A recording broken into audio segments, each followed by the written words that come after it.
وَلَقَدْ يَسَّرْنَا الْقُرْآنَ لِلذِّكْرِ فَهَلْ مِن مُّدَّكِرٍ۔ مزید مثال، اب آگے ہمارے پاس آ گیا ما۔ اب اس کے لیے ود، ٹوگیدر ود، اردو میں جب آپ کہتے ہیں ساتھ ہونا، اکٹھے ہونا، کمپینین شپ، یا کے ساتھ کے الفاظ آئیں، اور عربی میں ود یا ٹوگیدر ود، تو دیکھیں اس کی مثال۔ ذہبتو، یہ ایک فعل ہے، اس کا فاعل جو ہے یہ تو حرف اس کا ضمیر اٹیچ ہے، میں گیا، ٹھیک ہے۔ مع، ساتھ، اخی، اب اخن ایک اسم ہے، یا متکلم ساتھ اس کے ضمیر اٹیچ ہے، میرا بھائی، یعنی میں اپنے بھائی کے ساتھ گیا۔ تو اردو میں جب یہ جملہ کے ساتھ یوز ہوا، عربی میں اس کے لیے مع یوز ہوتا ہے، اور انگلش میں with. I went with my brother, تو اردو میں اپنے بھائی کے ساتھ گیا، تو عربی میں ذہبت مع اخی۔ تو اب یہ آپ اس کا گرامیٹیکل انالائز کریں، تو یہ فعل سے سٹارٹ ہو رہا ہے، تو جملہ فعلی ہے، تو اس میں ہم فعل اور فاعل ڈھونڈیں گے۔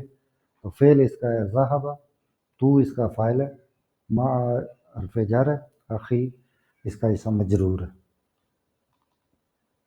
نیکسٹ ایگزامپل دیکھیں، البنت مع امیہا، لڑکی اپنی ماں کے ساتھ ہے۔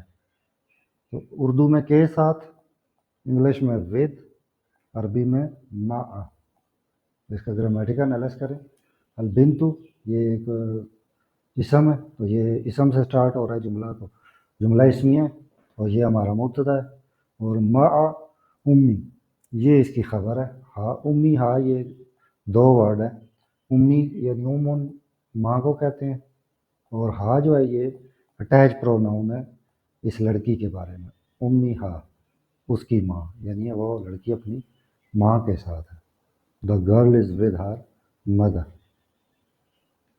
یہ ایگزامپل دیکھیں، المعلم مع الطلاب، استاد طلباء کے ساتھ ہے، ساتھ، with. The teacher is with the student, المعلم مع الطلاب۔ تو یہ جملہ اسمی ہے کیونکہ نام سے سٹارٹ ہو رہا ہے، اور اس میں یہ مبتدا ہے، اور مع الطلاب اس کی جار مجرور شبہ الجملہ خبر ہے۔